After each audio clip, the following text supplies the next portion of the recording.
Leaning, leaning, leaning on the everlasting arms. Leaning, leaning, leaning on the everlasting arms. Hey, this is the Grace Hour show, and we are talking about the hand and arms of God today. All this week, we have been talking about these human traits that are attributed in the scriptures to God. There's a big word. Well, let me introduce myself first. I'm Pastor Steve Andrulonis with Greater Grace Church in Baltimore. With me today, Jonathan Mikkonen, and he's a Bible college graduate. He's also recently married to an American Romanian, and that's amazing. And he's working through the process of becoming an official citizen of the USA, right?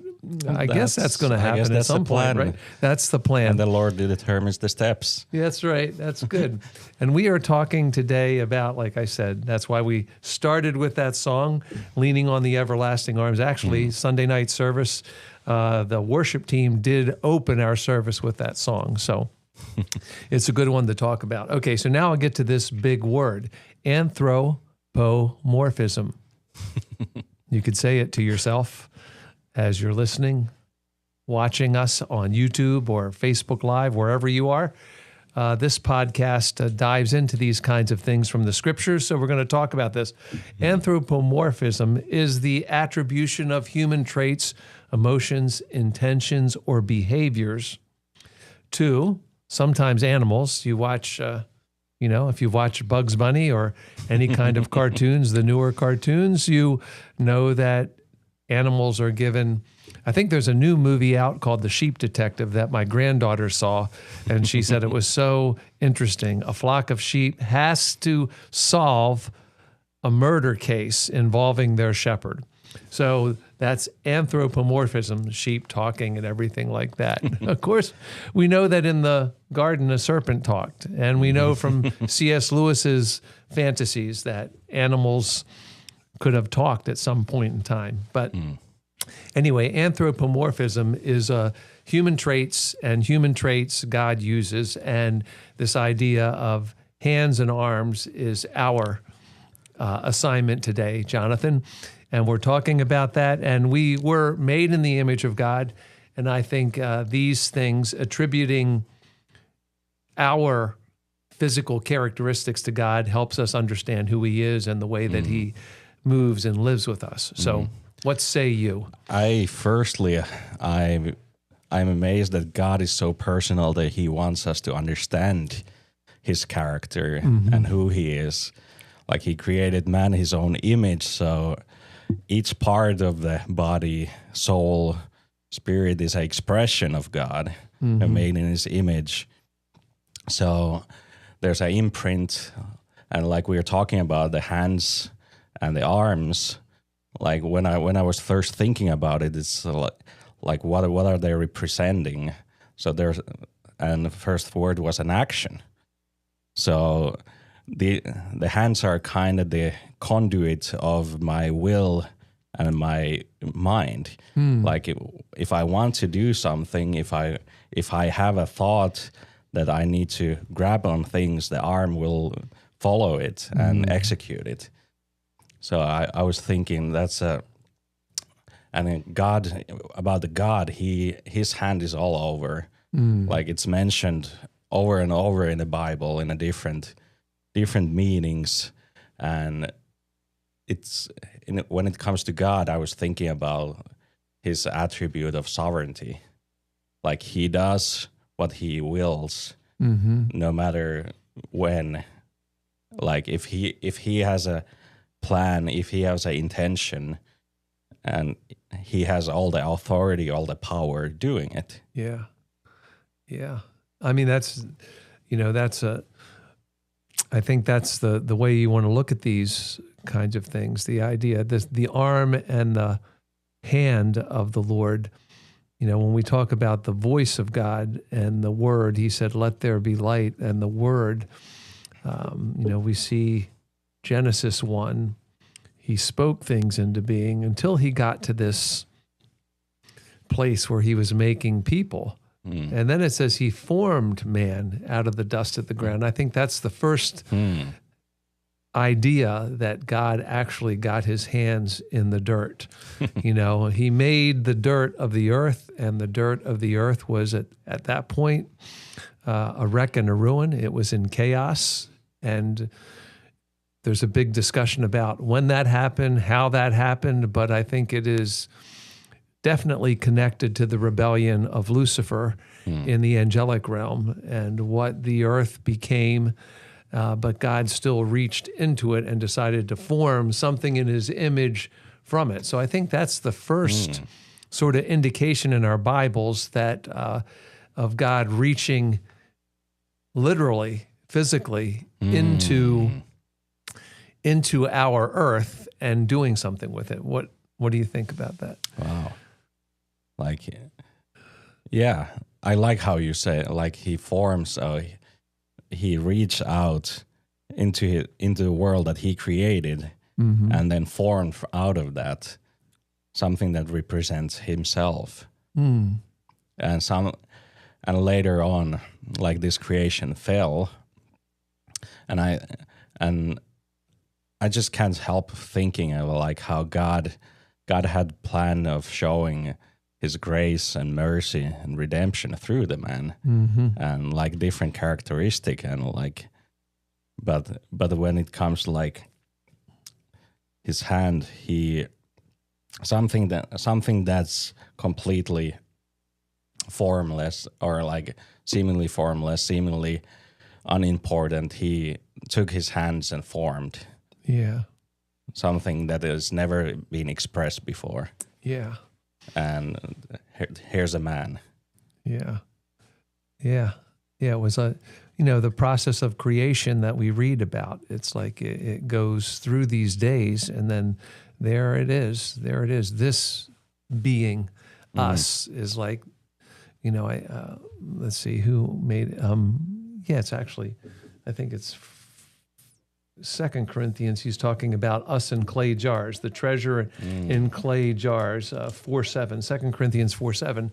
And this has been like sort of like a collision between, like, it was the collision that happened in Acts chapter, I think it's 17, when Paul goes to Mars Hill. Is that it? Maybe it's earlier. But he does have this conversation with philosophers, and when they get to the idea of God as a man and God as a resurrected man, that's when they like go off the deep end. They can't comprehend that matter, that clay, that dust, that God putting his hand in it and forming it is even possible, or even like, is a worthy effort. Like, it's like, that's like so beneath God, And, the fact that he expresses his way, like you said, with pieces of our body, his hand and his arms, it's like telling us something that is, it's trying to restore the dignity and the honor and the unashamedness that was there with Adam and Eve at the beginning and lost in the fall. The only reason we think of our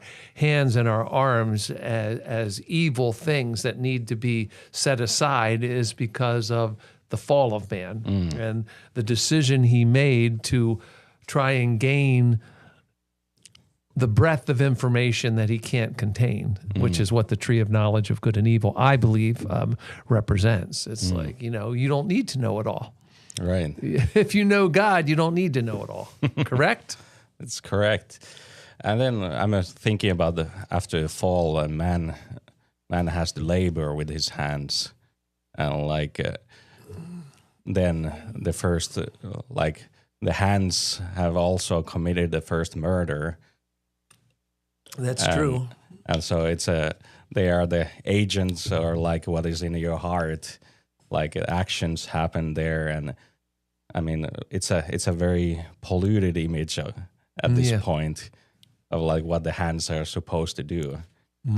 Because like in the Bible, like when you see different verses, different places, it talks about protection, comfort, but then there's also severity part of God's hand. I think in Jeremiah it says, "My hand is outstretched against you." Yeah. So there is the both parts. Yeah. So what do you think it's when we get to the arms? What would be a difference between hands and arms? Well, I think, they're all connected, right? Yeah. The hand is at the end of the arm. The arm is the reach. The hand, I would say, is the touch. And it's I think the arm is maybe the big picture. It's like, it's the whole thing. It comes up, you reach, God reaches. And then the hands, we know they're the fingerprints. There was an old Stephen Curtis, 25, 30 years ago, I think it is, this song from Stephen Curtis Chapman called The Fingerprints of God. I can see the fingerprints of God in you. Like, it's like, this is like, when we think of being formed by God, we can see the touch. And, you're a musician, bass player, guitar player. Do you play piano too? Yeah, sometimes. Yeah. Okay. Yeah. So, and those are all finger instruments. It's like, well, just about, except for the voice, the voice is like an instrument that God put in us, and he put good ones in some people, and something to be developed on the others. Yeah, that's it. That's good. Something that makes joyful noise. It can make joyful noise. Can it make melody and harmony? That's all of it works together. And then some can just clap their hands. That's it. That's true. There's another thing, or not keep the rhythm, but so I think that you might have this listed in your notes there about like. God revealed his arm of salvation. It's like, that is like he bared his arm. I think that's in Isaiah somewhere.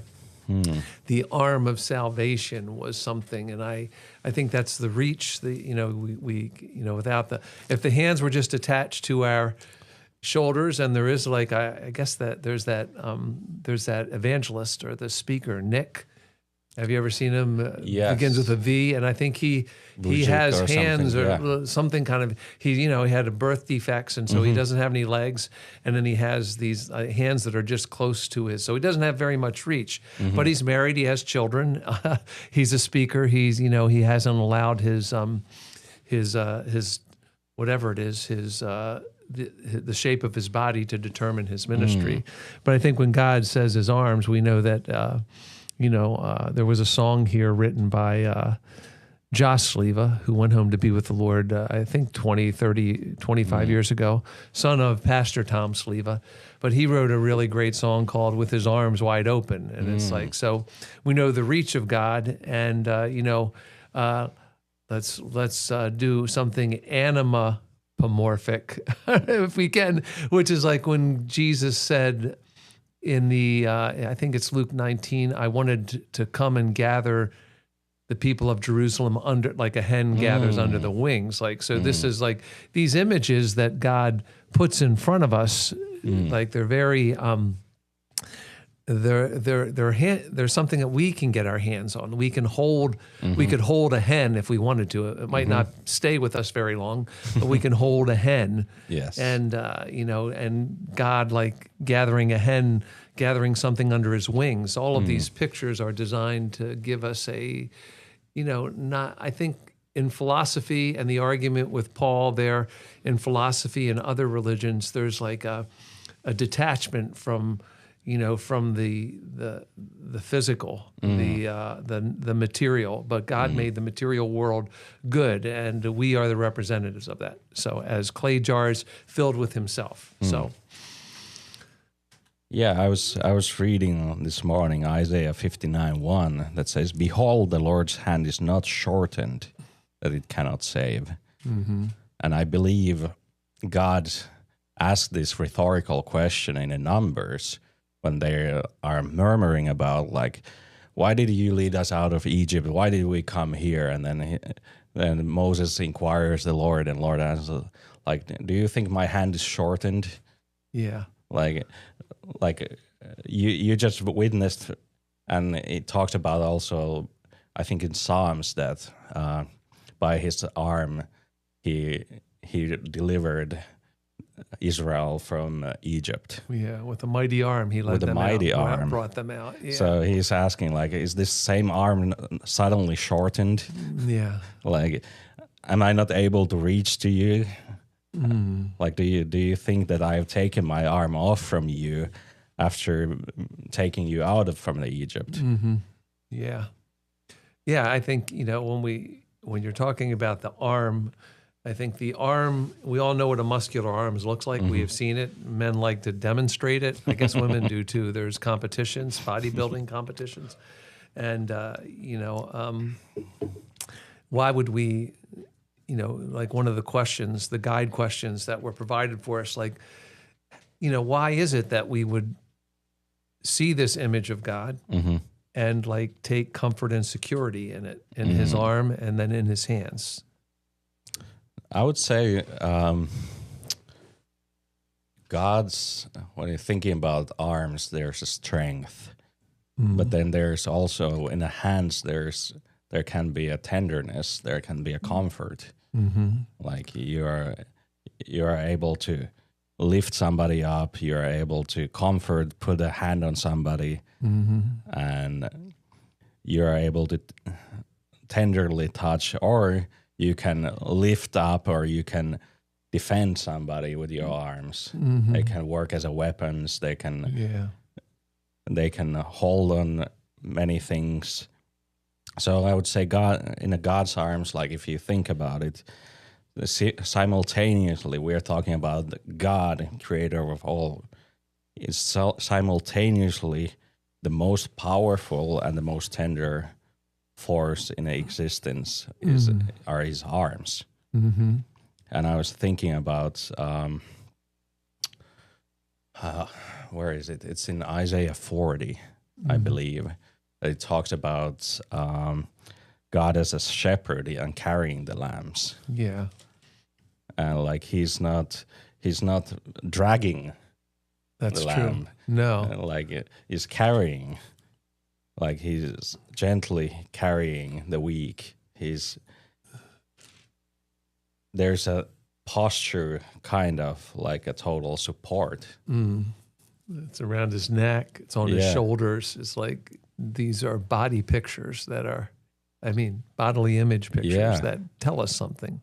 Yeah, and I was thinking like the lamb there isn't contributing in anything of it. Like there is nothing. It's not walking. The lamb is not navigating.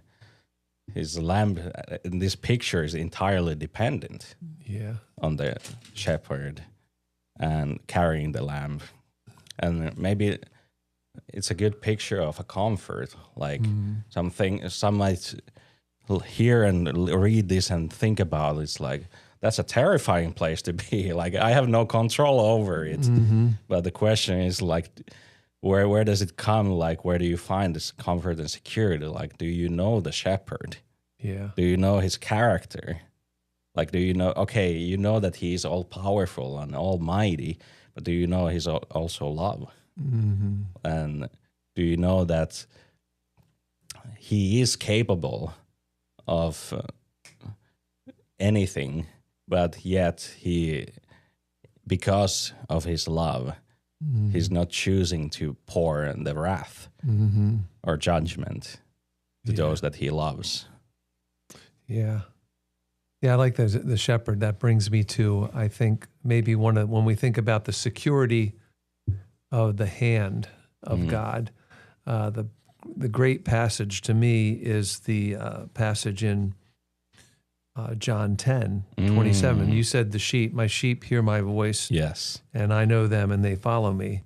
I give them eternal life and they will never perish. And that's like one thing. So that's, okay, there's the sort of like the spiritual element, the abstract element, but now we get like something that's objective, tangible, substantive. Yeah, it says like, and none can pluck them out of my hand. And it's like, so I've taken hold of them. I think that's like a big thing. Like, now we know that Jesus is the Word made flesh. God did speak things into being, but Jesus did take on flesh and bone. Yes. And the most significant passage about that, I think, is the Luke 24 passage. When he comes into the room, he just suddenly appears through the locked doors in Luke 24 in the upper room, scared disciples. Some have seen him. They don't believe what the women have told them. 2 other disciples have come back. We just saw him break bread and vanish. And now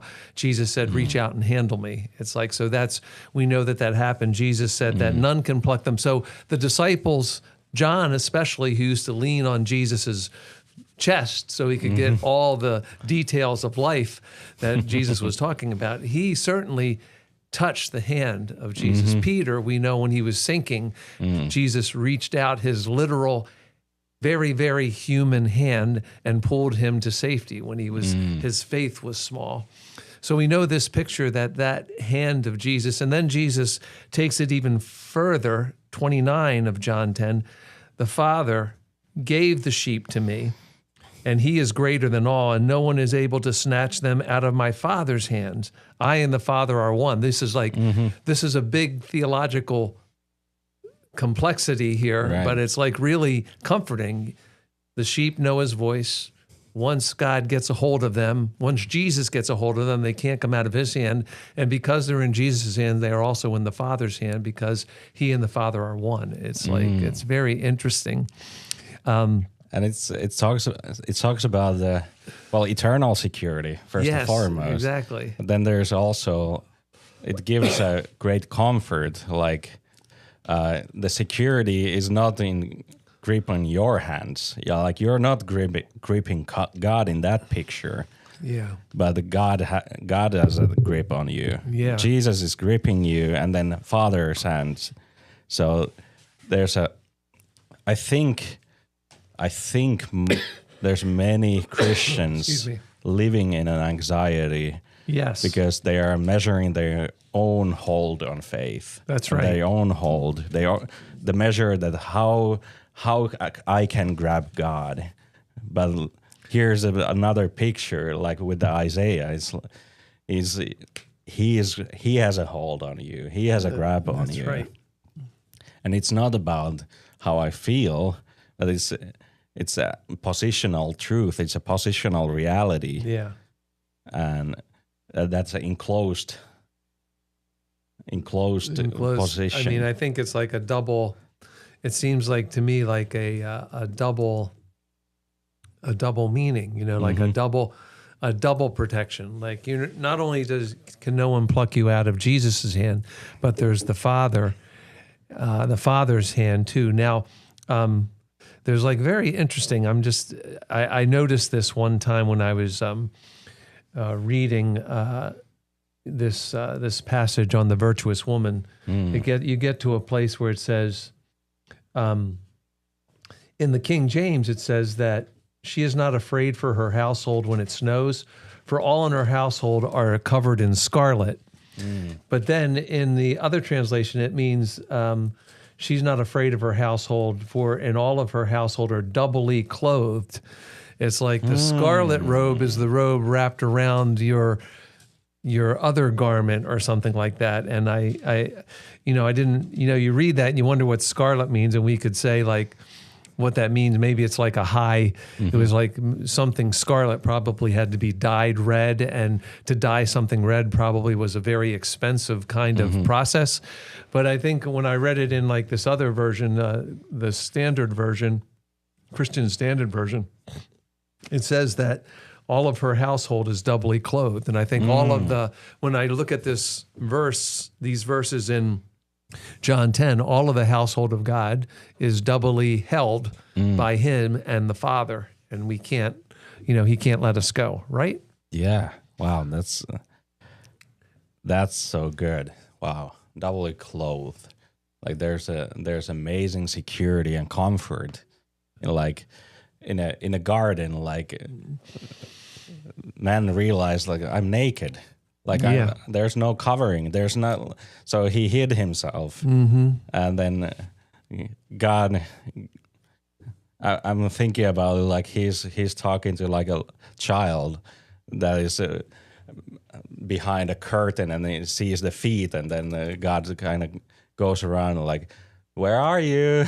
Yeah. Like he knows where he is, but like he's kind of waiting for the response, but at the same time, like the same picture is like as soon as they ate from the fruit, realized like, oh, I lost something here. Mm-hmm.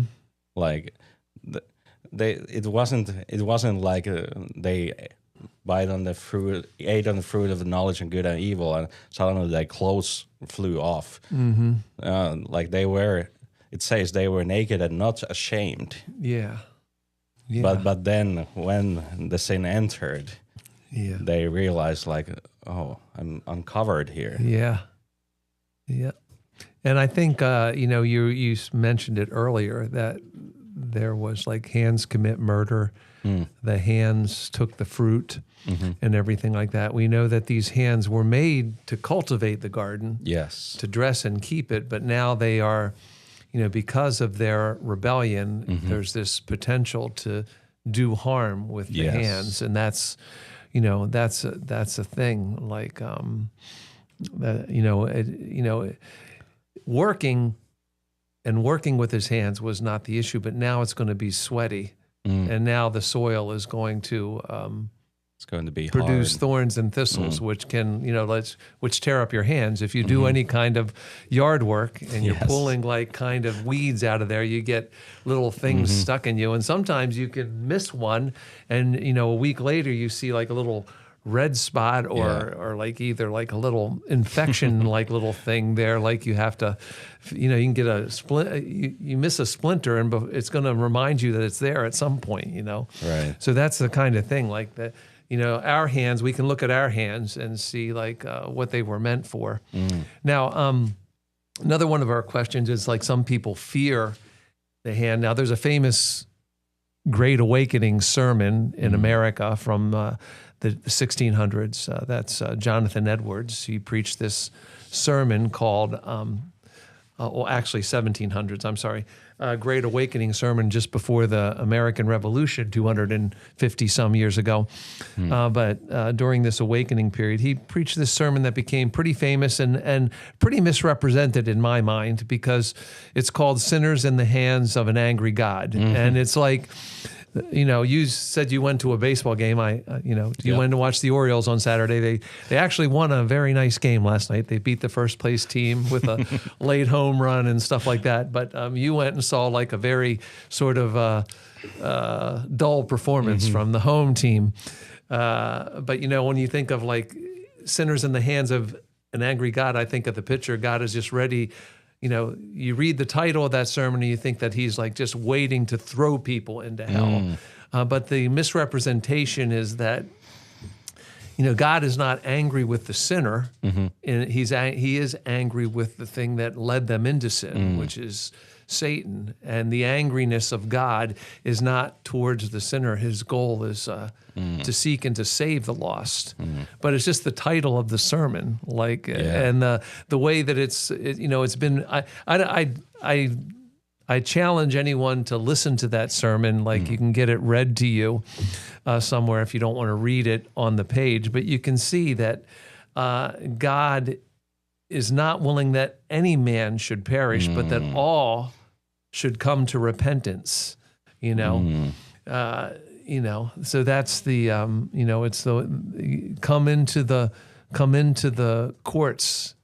Come into his courts and call upon the name of the Lord and be saved. But we can understand there is like this, and rather than come to God, it seems like there's, the human disposition now is to erase the reality of him somehow. So, and, they just see him as a fearful, angry kind of, corporal punishment dealing kind of person. I don't know. What do you think? That's a lot to unpack there, but I'm just thinking wow, where do we get, I was just thinking, where do we get the idea that God is in a business of just punishing? Like that God is somehow doing it for his own pleasure. Yeah. Because I was reading in Proverbs 3 the other day, and it came back to me today. Proverbs 3:11 and 12 says, "Do not despise the chastening of the Lord, nor detest his correction. For whom Lord loves, he corrects, just as a father the son in whom he delights." Mm-hmm. So the delight is there in the same verse as the correction. Like, Father corrects precisely because he delights. Mm. It could be said that way. The hand of correction is, like we read in Hebrews 12, like in a God's point of view, it's supposed to and will bring the peaceable fruit of righteousness. Yeah. And it's not for his pleasure, but we do tend to get the idea that when God is correcting, when God is chastising, and he's somehow mad at me. Yeah. And I mean, we do get it. Like, if there's a misrepresentation of God, let's say, you learned from your family that my dad is not all loving. Mm. There's a horrible family situations, and you learn, and then you hear that God is your father, and you're like terrified. Mm. And you learn a different aspect. You only know God based on your relationship with your father. Mm. And I believe God really wants to reframe or redefine him as the father through the scriptures, and even is dealing with the Israel, or Jacob, as he calls both of the names. And Jacob, when he's rebellious, and he's kind of putting his plan for the nation into action through his hand. Yeah. Like I believe it says in Jeremiah 21:5, like, I will fight against you with an outstretched hand.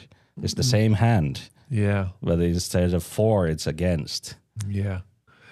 Yeah, I know we know that Jacob wrestled with God to the breaking of the day, and then when Jacob would not let him go, God touched his hip, put it out of order, gave him a limp, and sort of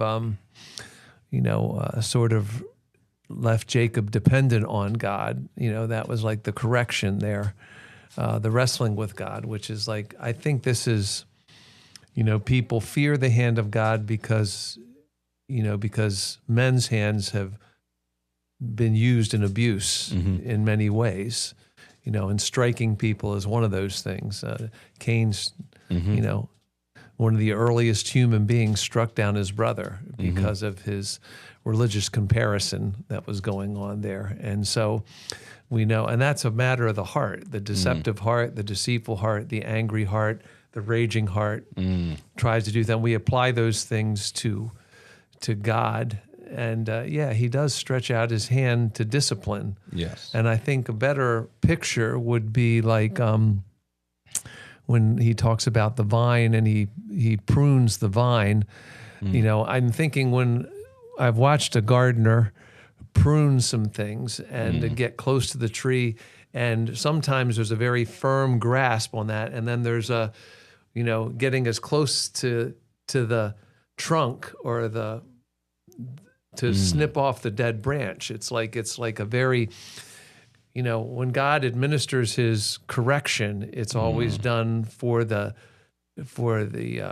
reconstruction or the reconciliation. God is not about locking you up and incarcerating you and putting you in chains. He's released you from those chains of bondage that sin has. And just like this, he's wanting to prune you so you can bring forth more fruit.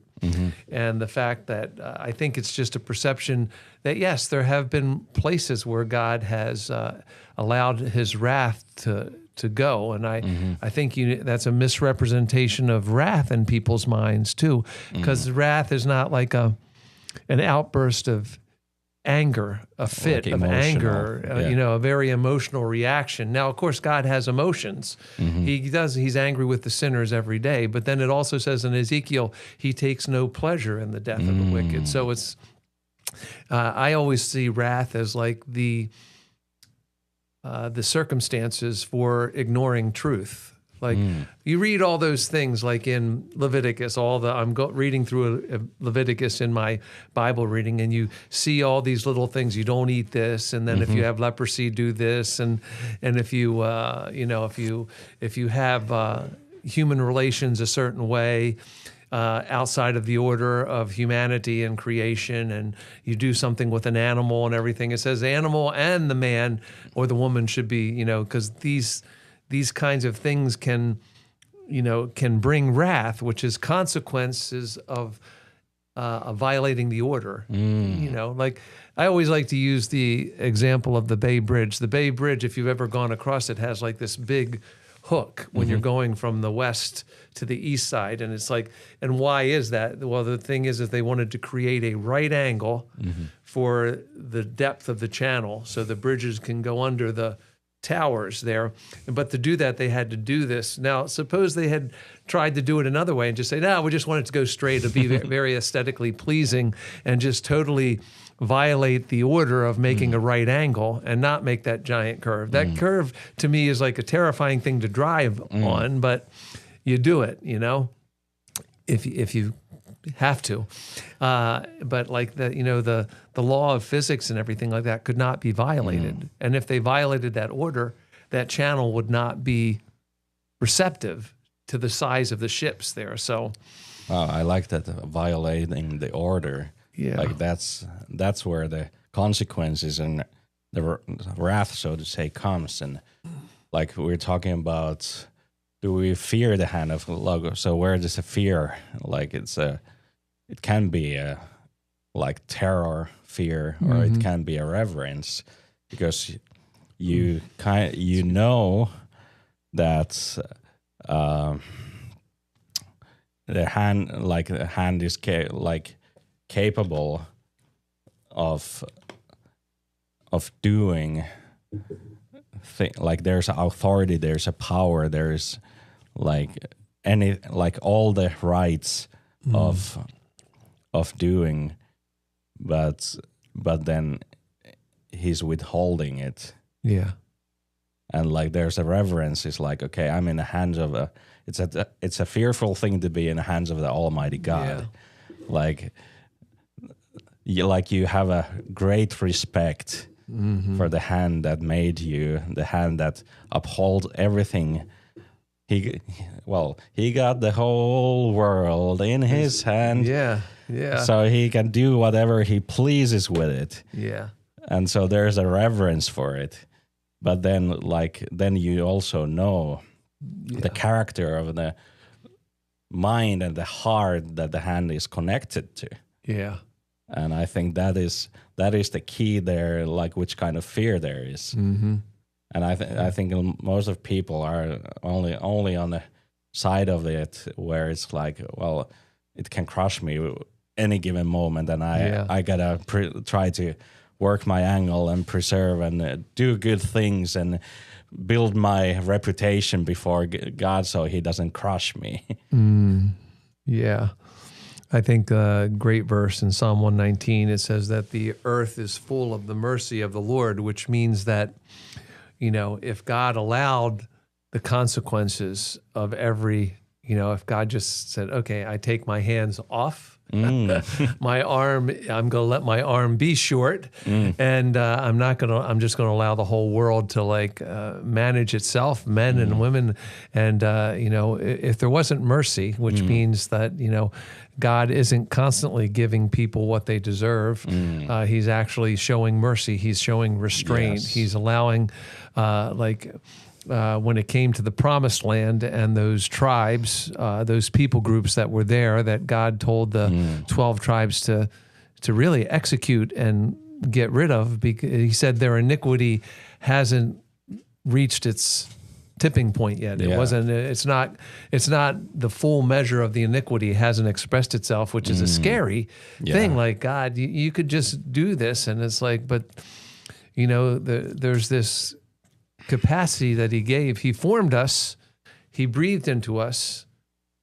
But there's this capacity of human choice that God has chosen not to violate, and it's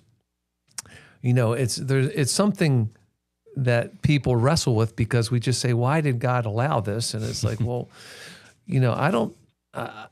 One time, me and Timothy, my son, when he was younger, we went to amusement park, Hershey Park, and we rode roller coasters like crazy. I think we did like 67 roller coaster rides. Now there's 10 or 12 different coasters, but at the end of the evening when the park empties out, you could like just go from one to another. And so we remember like the last one was like a inverted roller coaster, and it had been like, when we first went on it that day, it was such a thrill, but the last one we couldn't even feel it anymore. And what I'm saying is like,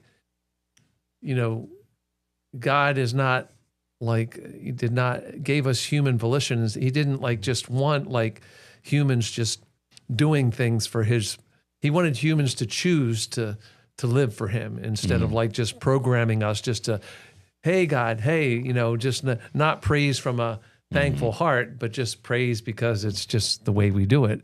Like, and then how God got bored like that. Like we got bored with that roller coaster. Those last roller coaster rides were like, okay, there's no thrill here. It's time to go home.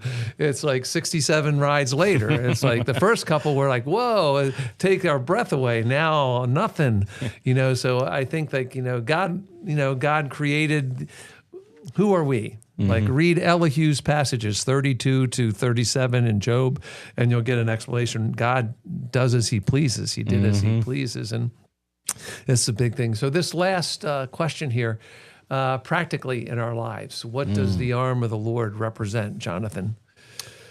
I would say it represents God's active involvement in everything. It's not just passively watching.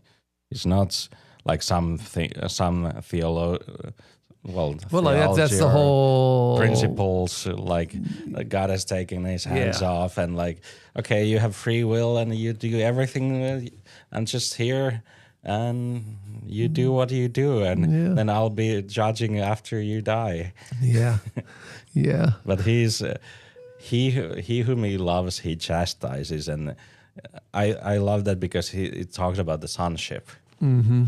And like, because you are in His family, royal family, he uses things, He does things in order to redirect, guide, and keep you safe. Right? Yeah. So there's an active involvement. Yeah. God's hand is, I think in Deuteronomy, it says 33:27. That uses the word like underneath are the everlasting arms. Yes. Like they are underneath, and it's the posture of total support. So there's nothing that can fall underneath. So I like that. So it's an active involvement. And then I was thinking about the other, like right hand. The Bible talks about the right hand of God. Yeah. Like it's kind of a position, authority, where the status is decided, and Christ is sitting right now on the right hand of God, and He's advocating there. So and we are in His hand. Yeah.